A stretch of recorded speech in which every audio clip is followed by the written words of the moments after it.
ज्येष्ठ මාධ්‍යවේදී ලසන්ත වික්‍රමතුංග මහතාගේ ඝාතනය සම්බන්ධයෙන් එක්සත් ජාතීන්ගේ සංවිධානයේ ශ්‍රී ලංකා කාර්යාලයද ශෝකය පළ කර තිබෙනවා.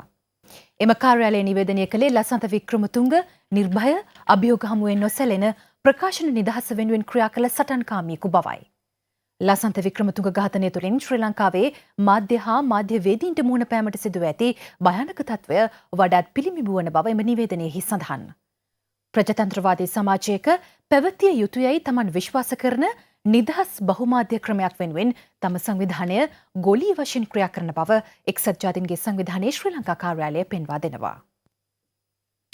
ජ්‍යෙෂ්ඨ මාධ්‍යවේදී ලසන්ත වික්‍රමතුංග මහතාගේ ඝාතනය හෙලා දකිමින් නීතිඥවරුන් අද විරෝධතාවක නිරත වුණා. ඒ අලුත් කඩේ නීතිඥ සංගම් කාර්යාලය ඉදිරිපිටදී.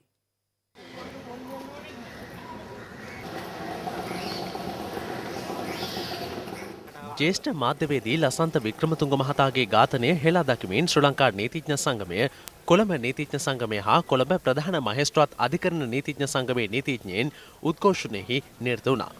ඒ ශ්‍රේෂ්ඨාධිකරණ භූමියේ සිට විරෝධතා පූරු රැගෙන අලුත් කඩේ ප්‍රධාන මහේස්ත්‍රාත් අධිකරණ භූමිය දක්වා පාගමනකින් පැමිණීමෙන් අනතුරුවයි.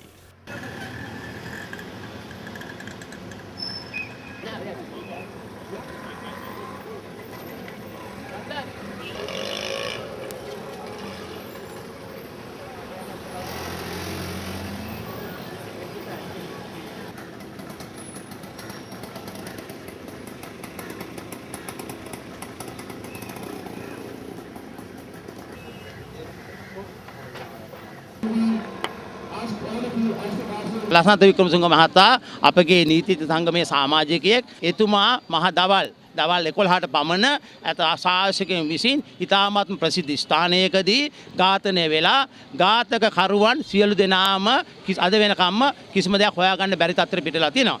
පුරවැසියෝ වශයෙන් අපට තිබෙන්න ඕන මූලික අයිතිවාසිකම නිදහසේ ජීවිතය ආරක්ෂා right to life නැත්නම් ජීවිතය ආරක්ෂා කිරීම කතා නිදහස සහ තමන් කරන වෘත්තිය නිදහසේ කිරීමට අදහස් ප්‍රකාශ කිරීම සහ කුමන ආකාරයකින් හෝ තමන්ගේ අදහස් ප්‍රකාශ කිරීම වරදක් කියලා අපි සලකන්නේ නැහැ. මේ වැරදි කරුවන් ඉදිරියට ගෙනල්ලා අධිකරණ ඉදිරියට ගෙනල්ලා ඔවුන්ට විරුද්ධව නඩු කරලා මෙම රජයට විරුද්ධව පැමිණලා තියෙන මෙම චෝදනාවලින් සහ මෙම කටයුතු වලින් කවර කරන රජයට තිබෙන චෝදනාවෙන් පුළුවන් නම් කොහොම හරි මිදෙන්න.